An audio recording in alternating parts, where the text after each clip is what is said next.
So maybe you can introduce yourself and maybe tell us your journey, because you're Kenyan, but you're not quite Kenyan anymore. So tell us that journey of Kenya to Dubai. So my name is Doris. I'm a firstborn of 4 girls. I'm a mom of 1 cute baby. Aww. Yeah, and I'm a real estate expert in Dubai, and I moved. Yeah. So I moved from Dubai from Kenya in 2014. Yeah. So basically, I'm into business, but on my part time, I like to encourage people using my journey because I've had such a journey. Yes. But now that God has brought me to the other side, I'm excited to share it with people out there. Amazing, amazing, and we cannot wait to hear your story.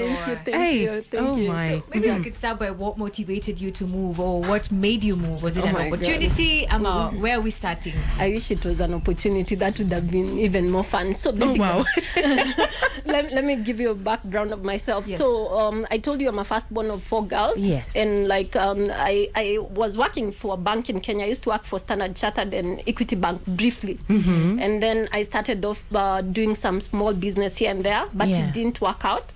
And I was like, you know what? Like I was so frustrated, like not having a job, and you know me being a firstborn, I need to support my parents. I have a 2-year-old son that I need to support. So I was like, you know what? One of my friends told me, you know, people go to Dubai to look for jobs. And I was like, that's it. That's where I'm going. Wait, so what? I didn't know anyone in Dubai. I have never been out of the other than Uganda. I hadn't traveled anywhere else. Yeah. So when he told me that, I just asked him like, where do I book my flight tickets? Where do I get like visas and all that? So he just guided me here, and I booked my ticket. I didn't know anyone in Dubai, and I just boarded a flight and left.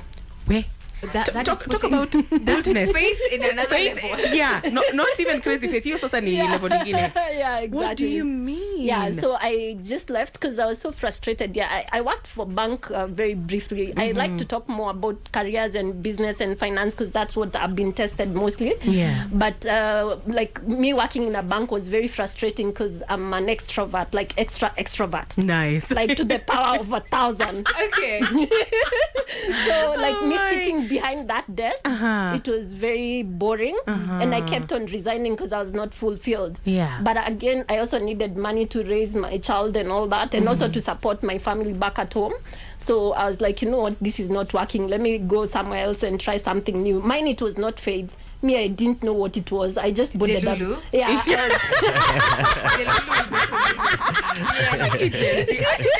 was the Lulu. Okay, that's the Lulu. Yeah, I'm a millennial, so yeah, it's okay. Exactly. So I just left. That was in end of 2013. Then someone told me, like, when you land in Dubai, there's these, you guys in Nairobi and Kenya, you stay very well. Like, you live, like, the best of life. So when you go abroad and you don't have money, what you do, you get, like, a whole 1-bedroom apartment, and then you share, like, maybe 15 people. Wait, what? Okay. Yeah, so people in Dubai, in Kenya, you guys are actually, like, you know, living the best of life. Yeah, so I left, and then this guy had like this shared apartment in Dubai. They're called bed space. So bed space, it means you're only paying for the bed. So you pay like 20,000 Kenya shillings per month for just the bed. So it's double bed. So the person down pays 20, and then the one up pays 25,000 Kenya shillings. Why is it? Why is it? Yeah, that's the question. Because there's more privacy upstairs.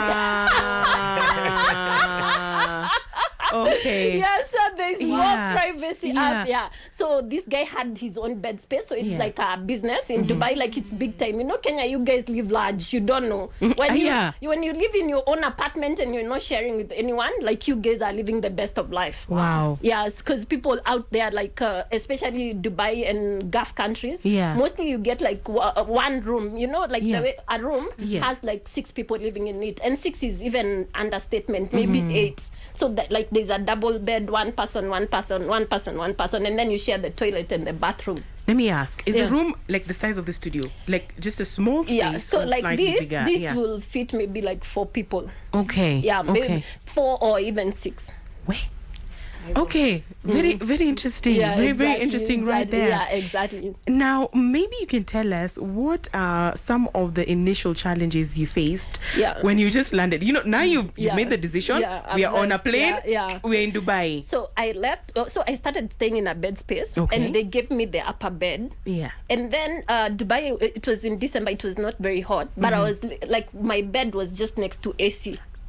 You know, like so I used to wear like jackets throughout, and then like the first week I lost my voice because of the way the cold. Oh, no. So the cold, and then when you go out it's hot, so my mind was kind of mixed up. And then also, like, you know, when you're in a country, I didn't have money. Like, you guys, like, I didn't have money. I'm not. So I had taken like a very soft loan in Kenya and left there. So me going to Dubai, I didn't have an option. I was going to get a job. Either I get a job or I get a job. There was not going back. There was no going back. No, to Kenya. what am I going back to? Yeah. I don't have anything I'm going back to. So it was either going to work or it works. Wow. Yeah, so for me, like, going there, I didn't even care. But also, like, the challenges is the food. Like, the food is pathetic. I tell you guys, in Kenya, you're living good. Really? Yeah, sini, biryani and chicken. That is like the main meal. Yeah. So when I'm going back now, I have to carry, like, my suitcase is full of food.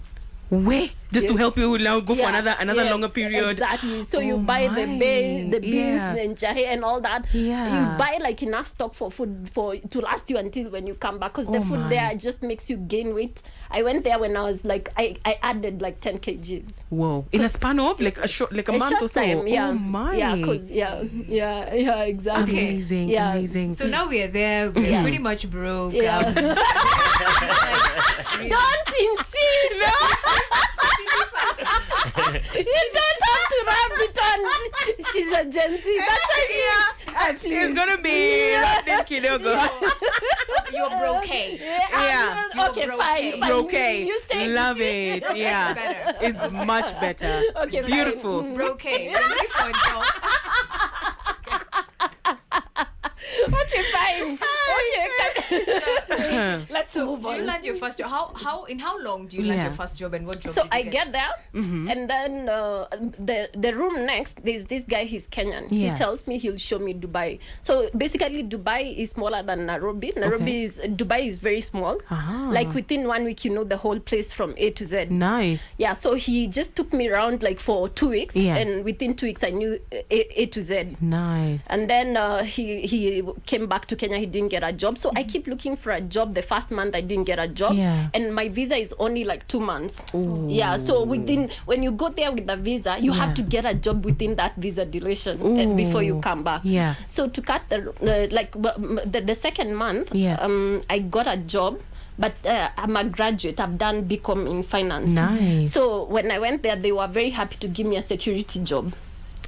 What do you mean? Yeah, I couldn't get another job, but I don't have UAE experience. So what happens when you don't have money and when you don't have the experience in that place, so you just take any job. You begin. Yeah, so you just begin somewhere. So I got a security job. I was like, you know what, I'll just take it because I'm not going back to Kenya. No. Then one of the days when I was just in the train, I was just I had someone speaking Swahili, said, by the tomorrow there is interview somewhere. And then when he spoke Swahili, me and my big mouth, I told him, I heard you saying there is interview tomorrow. He told me yes. He told me you're looking for a job. I told him yes. Yeah. He asked me my CV. He went and took to his boss. Yeah. He was working in one of the biggest hotels in Dubai, like a 5-star hotel. Yeah. If you've been to Dubai, you know JW Marriott Marquis. So he took my CV there, and I ended up getting a waitress job. Nice. Waitress job was so much fun. It was a 5-star hotel. Like that's one of the best jobs I've ever had in my life. Wow. Yeah. So that's how I ended up getting a job. So I got a waitress job within maybe let's say 5 days before my visa expired. Wow. Amazing. 5 days. Yeah. Wow. Miracles. Those are miracles. My plan of going to Dubai was to get a professional job, because remember I was working for like a bank in Kenya. Yeah. So within 6 months I took a 1 month vacation and I started looking for another job. Yeah. And then within 11 months I moved to admin job. It was not finance, but it was admin. Yeah, but it was much better. I was being paid better, and it's professional job. I was working in an amazing German company and all that. But all this time, like, I'm just living, like, I'm just whatever comes here. Yeah. So by this time, you have not yet, like, either rededicated your life to Jesus or anything. So my parents are born again. Okay. But I used to go to church just for the sake, because they told us to go to church. My dad, there's no way you're going to stay home.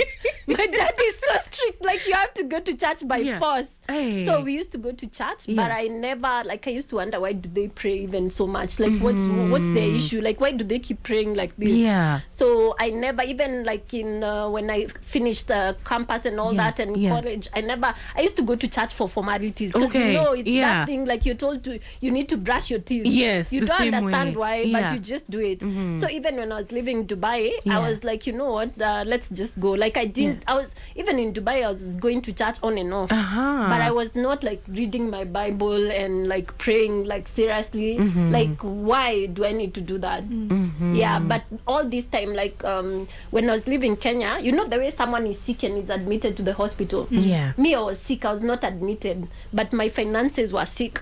My relationships were sick. I had so much fear. Like, my self-esteem was so bad in a way that if I bought a nice dress, I had to ask you, like, what do you think? Is it nice? Like, I didn't, my self-esteem was like, if there's minus up 100%, it was there. Oh my. Yeah, so when I was going to Dubai, I was not physically sick, but everything in my life was sick. From my finances to my career to my relationships, everything was broken. Yeah, so being in Dubai, I like, it got to a place I got into depression, because nothing was working. Like, basically nothing was working.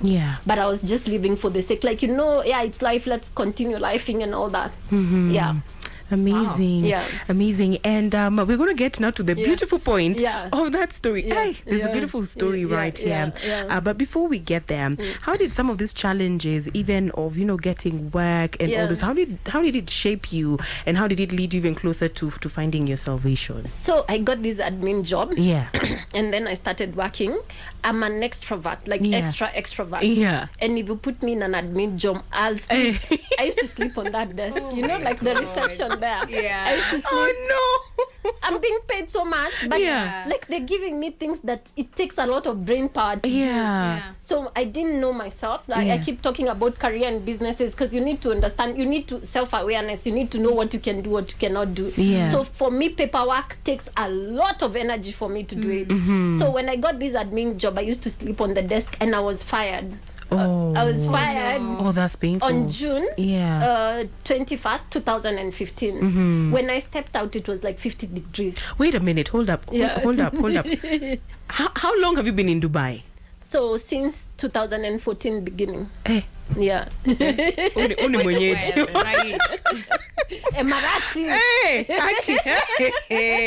Exactly. Okay. So it's 50 degrees. So that was like, I'll never forget that day. It was so hot. Like, when Dubai it gets hot, when it gets hot and you're broke, like, even that combination causes you to have depression on the spot. Oh my god. Oh my god. Like, in Nairobi, January, and you don't have money. You don't. Those two combinations, they'll make you have depression. It's true. It's very difficult. But anyway, God. So I got this, and then I had gotten myself, like, I used to, the 1 year I was in Dubai, I used to go out partying and clubbing and all that, Like, I was like, you know what, my life is a mess. So let's keep messing it. Like, I have nothing to lose. I don't even have anything, So I kept doing anything that, like, I hope my mom is not listening. Mom, sorry. I hope my family is not listening. But we need this for the testimony. We need this. So my mom doesn't even know. So I used to do like clubbing. I would go to work. Then I go out, and then we used to sing that song. No sir, I see. That song they used to sing. Everything you touch surely dies. That was my ringtone. So oh my. I was very messed. And then when I lost this job, I was given a ban in Dubai for 6 months. So those days, whenever you used to lose a job before the 2 years, you're given like a ban. What does that mean? A ban means you cannot look for another job, and you have to go out of the country and come back after 6 months. Okay. You know what? Oh, sorry. You can first ask your question. It's okay. Masai inatuambia kidogo. Put a pin on that, because that is a very point right there as we get to transition now into how you got into salvation. Pearl Radio, the home of fresh and classic hits.